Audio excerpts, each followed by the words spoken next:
Hey, there we go. Hey, what's up, everybody? This is Dan from the Rebellious Noise Pro Wrestling channel, and I am here once again to lay the smackdown on all things Friday Night SmackDown. But before I get into that, there is some WWE news that I need to quickly get into, and that is that there have been 14 more WWE releases, this time from NXT and 205 Live. I'm just going to quickly rattle off the names. They are Arya Davari, Tony Nese, Marina Shafir, the Bollywood Boys, or the Singh Brothers as you'd know them, Kurt Stallion, Marco Ruas, August Gray, Tino Sabatelli, the Everrise Tag Team from NXT, and probably the three biggest ones are Killian Dane, Fandango, and Tyler Breeze. So, yeah, I guess we did previously do a video on our releases back in I think it was earlier in May or June. It was earlier this year anyway. And we will eventually be doing a Released Mania 2 where we are going to make a card out of the released talent. We now have obviously 14 more people that we can use for that. It's always a sad day though when you get people lose their jobs, especially the likes of Killian Dane, who was doing some really good stuff on NXT with Drake Maverick, and obviously the husband of Nikki Cross, and obviously Fandango and Tyler Breeze. Breezango, that's a tough one, really. They could have easily gone back up to like Raw or SmackDown and fitted in that tag division, but. Yeah, I guess it's not really a very good day for that. But yeah, anyway, that's that. Just want to send our thoughts to all of the released talents. Hopefully they go on to do some good things post WWE, and who knows, we may even see them back in WWE further down the line. So yeah, thoughts with all the people that lost their jobs. So now getting into SmackDown, the first thing that was announced on SmackDown was Cesaro teaming with Bianca Belair to take on the team of Bayley and Seth Rollins. So yeah, it was quite interesting actually. Obviously Cesaro had faced Seth at not Money in the Bank, at Hell in a Cell. And yeah, it was a decent enough match. Bayley hit a running knee, followed by the Rose Plants to beat Bianca Belair, pinning the SmackDown Women's Champion clean in the middle of the ring. But then later on in the night, Seth Rollins is in the office with Adam Pearce and Sonya Deville. They basically say to him, "What can we do for you?" And he's like, "Well, actually, no, it's what can I do for you?" Offers himself up as the next challenger to Roman Reigns, but Pearce and Deville say that we're not ready to make a decision just yet, but we will take it under advisement. So yeah, I think match-wise, it was a very good start to the show. Quite a good match. Obviously, 4 superb competitors. What else would you really expect from these 4 people? But yeah, I think obviously being that Bianca's now pinned, Bayley's now pinned Bianca clean in the middle of the ring. I suppose it's just one of those things now where they're probably going to end up doing this again at Money in the Bank in front of fans. So yeah, interesting. Obviously, no official announcement as yet, but it'd be interesting to see if they do go in that direction yet again. But yeah, so the actual SmackDown started out obviously before a match with Roman Reigns, and there was no Jey Uso, but Jimmy is there and says that he's nobody's bitch, but he can do what his brother does and will have Roman's back. Roman says to him, "Look, you need to prove it." And then later, Paul Heyman says to him, "Look, if your brother doesn't want to show up and be the right-hand man and be main event Jey Uso, then why don't you prove yourself and be main event Jimmy Uso? I'll go and get you a match, but you have to win, because if you get this match and don't win," and then Paul just does not say anything else, just slaps him on the back and leaves. And then it gets announced that in the main event, it will be Jimmy Uso taking on Dolph Ziggler. So yeah, we'll obviously get to that a little bit later on in the episode. But then we get the coronation of Shinsuke Nakamura. Obviously, Rick Boogs is in the ring playing Nakamura down to the ring. We obviously saw last week that Nakamura defeated King Corbin to win the crown. He is now, I guess they're referring to him now as the King of SmackDown, as well as obviously the King of Strong Style. But yeah, interestingly, Corbin is now gone back to Baron Corbin. You know, I heard something interesting the other day, actually. It's like, is Baron an actual title, or is it meant to be his first name? Because, you know, it's Baron Corbin, King Corbin. So the Corbin part's always stayed the same. But yeah, because obviously Baron's a title as well as, you know, as well as a king is. So yeah, just a bit of a interesting like trivia for you guys to have a little think about there. But yeah, it's obviously Nakamura being crowned as a King of SmackDown does make you think, are they going to actually do a King of the Ring tournament? You know, will Nakamura maybe have to defend that crown? I guess, you know, it's going to be one of those things where only time is going to tell, really. So yeah. So we then get a Money in the Bank qualifying match between Big E and Apollo Crews. Now, you'd be forgiven for thinking that you've seen this match over and over again. But yes, we did get it this time with the winner advancing to the Money in the Bank ladder match. Now, it was a very, very good match. Obviously, Commander Aziz being at ringside would have been a big advantage for Apollo Crews, but he was kicked from ringside by the referee to make this match one-on-one. And then it ends with Big E hitting the big ending and pinning the Intercontinental Champion clean as a sheet in the middle of the ring. So you've essentially got 2 matches in, and 2 of your champions have been pinned clean in the middle of the ring. No shenanigans. Bayley pinning Bianca, clean. Big E pinning Apollo Crews, clean. What's going on? Why are you pinning your champions on TV? But anyway. So yeah, then it did obviously lead then to Big E becoming a part of the Money in the Bank match alongside Riddle, Ricochet, and John Morrison. And just quickly fast forward into Raw, there will be a last chance match between Drew McIntyre, Randy Orton, and AJ Styles, the 3 men that obviously lost the Money in the Bank qualifying matches on Raw. So the winner of that match will be the final competitor from the Raw side of things to go into Money in the Bank. But we also get announced that Sam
But yeah, so as I say, I'm not too sure, obviously, as to what's going on with that. But yeah, anyway.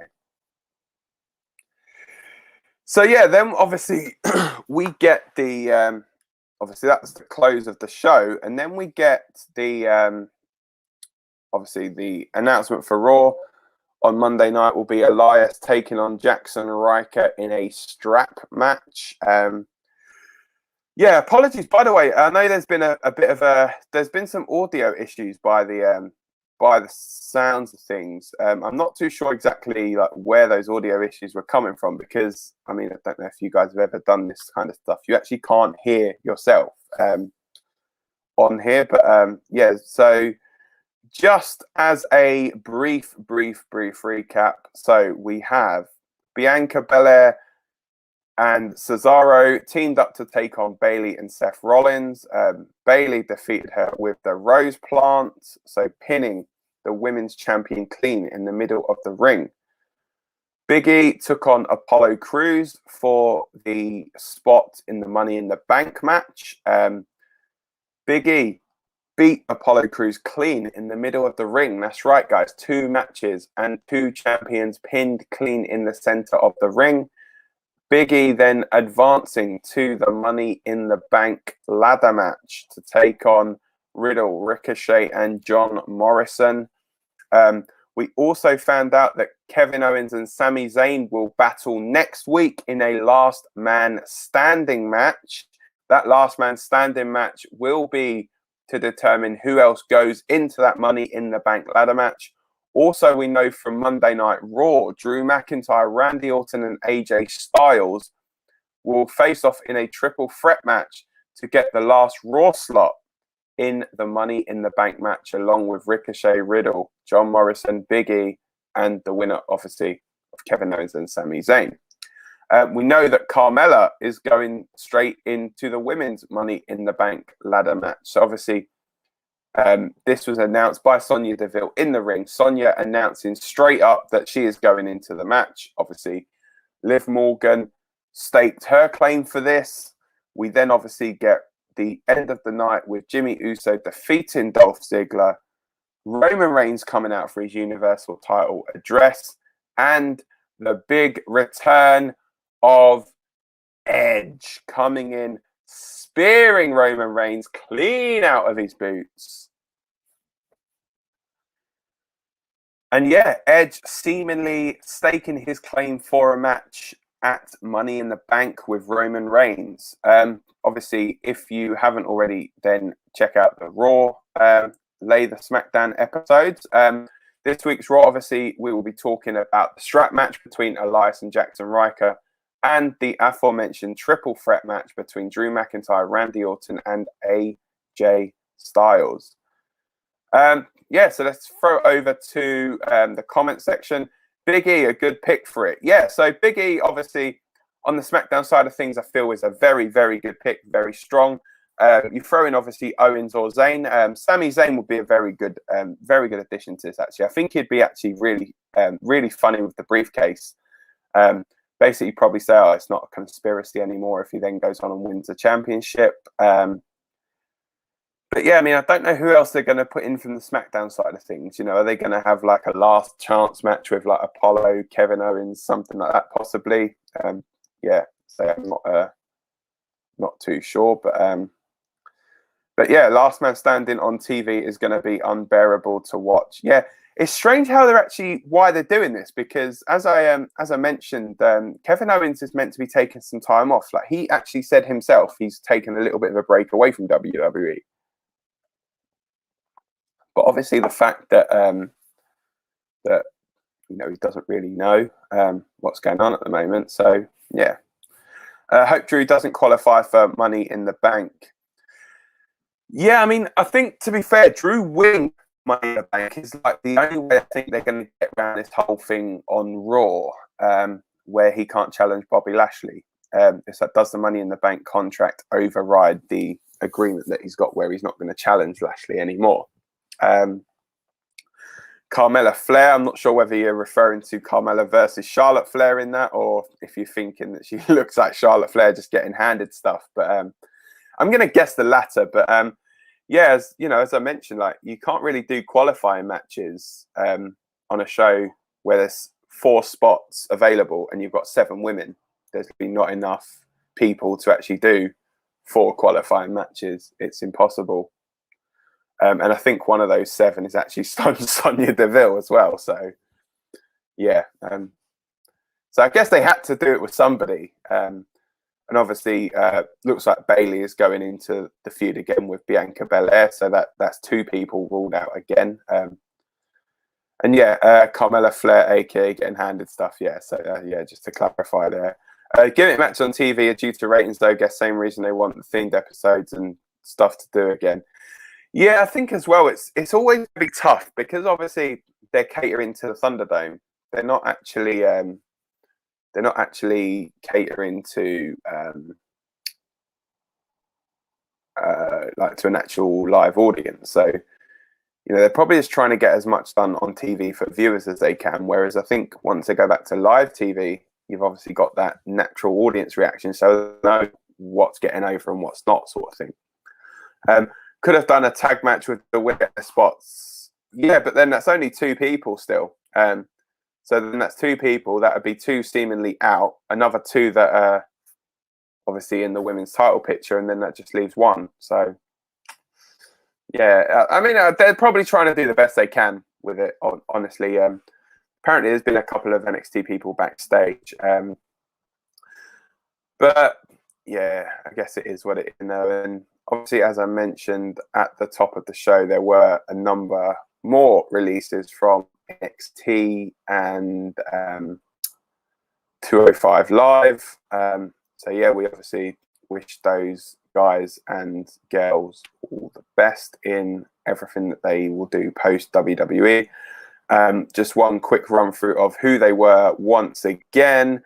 They were Killian Dane, Fandango, Tyler Breeze, Arya Davari, Tony Nese, Marina Shafir, the Bollywood Boys, aka the Singh Brothers, Kurt Stallion, Marco Ruiz, August Gray, Tino Sabatelli, and Everrise. So they are all obviously no longer with WWE. As we said, there was a previous video that we did with shocking releases. We did that live from the last lot of releases. Obviously, the releases that were around Aleister Black, Braun Strowman, Lana, Ruby Riott, Santana Garrett, and Buddy Murphy. There's also upcoming a Release Mania 2, which seemingly we now have another 14 names to choose from. So yeah, it's not nice having to do those videos, but it does prove a point of how much talent WWE are letting go, and it shows. You know, they're brought Samoa Joe back already. So there's the old adage in wrestling of never say never. So you know, Samoa Joe obviously being back on NXT. Talking of NXT, might be worth putting an NXT woman in. I honestly wouldn't be surprised, to be honest. Whether it's 1 or 2 of them, you know, you could even do like a bonus match, maybe. As you say, like maybe do a tag team match. They could have 2 from SmackDown, 2 from NXT, and have the NXT team win. You know, because as we've mentioned before, NXT have like 25 women. So yeah, it does make a whole heap of sense. So yeah, just once again, guys, just apologies for the audio cutting out. You know, I wasn't even aware of it. So you know, as I say, you can't actually hear yourself when you're doing these things. So yeah. So anyway, that is everything for this edition of Lay the SmackDan. Don't forget, I will be back on Monday for the Raw edition. On Tuesday for the Raw edition. It will probably be at a slightly late, maybe at a slightly later time, maybe a slightly earlier time. I'm still not decided yet because, as you guys may know, there is a huge football match coming up. Obviously, me being from England, there is an England-Germany game.